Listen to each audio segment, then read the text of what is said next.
បងប្រុសពិតជាសុំទោសណាស់ដែលមករំខានទាំងកណ្ដាលយប់ឡានជាប់ភងក្នុងភក់ហើយទៅមុខមិនរួចថយក្រោយមិនបានសុំទឹកក្តៅបន្តិចបានទេពួកគាត់រងាខ្លាំងណាស់ទ្រាំលេងបានហើយកុំឈរខាងក្រៅប្រញាប់ចូលមកសុទ្ធតែជាអ្នកបើកបរផ្លូវឆ្ងាយឡានខូចតាមផ្លូវតែយកកាំបិតយើងមកយកសាច់ជ្រូក3ជាន់មកស្ងោរមួយឆ្នាំងឲ្យពួកគាត់កម្ដៅខ្លួនសាច់នោះទុកសម្រាប់ចូលឆ្នាំតាបងពួកគាត់បើកបរផ្លូវឆ្ងាយមិនងាយស្រួលទេរឿងចូលឆ្នាំចាំពេលនោះគិតទៀត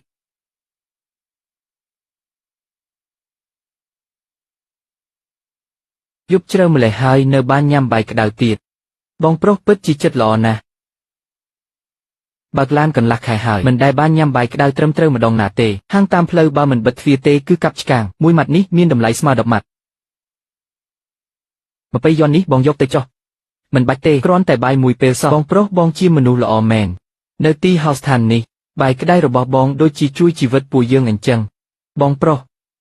ខ្ញុំនិយាយការពិតមួយចុះខ្ញុំបើកបរលើផ្លូវជាតិនេះ5 ទៅ 6 ឆ្នាំហើយកន្លែងបងនេះទៅមុខមិនរួចថយក្រោយមិនបានផ្លូវក៏អាក្រក់ឡានតែងតែជាប់ផងបើកន្លែងនេះមានកន្លែងហូបចុកនិងស្នាក់នៅបងប្អូនអ្នកបើកបរផ្លូវនេះច្បាស់ជាយល់សប្តិឃើញសាច់មិនខានបងប្រុសផ្លូវនេះមានឡានដឹកទំនិញច្រើនទេច្រើន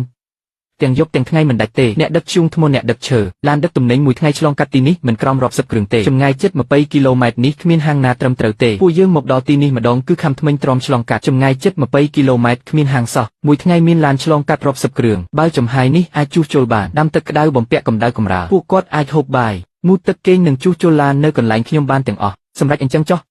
ស្អែកខ្ញុំទៅសុំលាឈប់ពីការងារព្រលឹមម្លេះបងទៅណាទៅរោងចក្រសុំលាឈប់ពីការងារបងគិតច្បាស់ហើយឬនៅគិតច្បាស់ហើយចាំបងត្រឡប់មកវិញលីនយ៉ាងឯងឈួតហើយឬ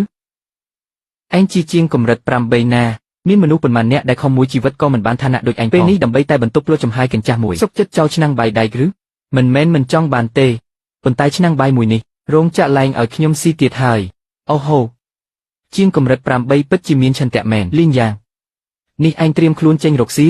គេចេញរកស៊ីគឺទៅខាងត្បូងរកលុយធំឯងវិញបែរជាទៅដុតធ្យូងក្នុងបន្ទប់ព្រោះចំហាយទៅវិញបងប្អូនទាំងអស់គ្នាទេរោងចក្រយើងមានបុគ្គលិកឆ្នាំម្នាក់ដែលហ៊ានបោះបង់ឆ្នាំងបាយដែកចោលហើយថ្ងៃក្រោយបើអ្នកទាំងអស់គ្នាជិះកាត់ផ្លូវជាតិឃើញអ្នកលក់ទឹកក្តៅប្រឡាក់ដេកស្រមកកុំភ្លេចស្រែកហៅពីលោកគ្រូលីនជាមួយម៉ាត់ផងឯកសារធ្វើប៉ុន្មានទៅរួចរាល់ប្រធានវ៉ាងស៊ីញេរួចហើយចង់ឲ្យតែឯងទៅឆាប់នឹងចាប់ពីថ្ងៃនេះទៅឯងលីឈប់ហើយត្រូវទទួលខុសត្រូវចំណេញខាត់ខ្លួនឯងប៉ាធ្វើរួចរាល់ហើយពិតជាមិនត្រឡប់ទៅរោងចក្រវិញមែនឬបណ្ដោះអាសន្នមិនទាន់ត្រឡប់ទេចុះថ្ងៃក្រោយទីនេះគឺជាឆ្នាំងបាយរបស់ពួកយើងជួសជុលចំហាយនេះសិនទៅរឿងផ្សេងចាំគិតតាមក្រោយបំពង់ភ្លើងមិនប្រេះធុងទឹកមិនធ្លាយកម្រាស់ដែកនៅដដែល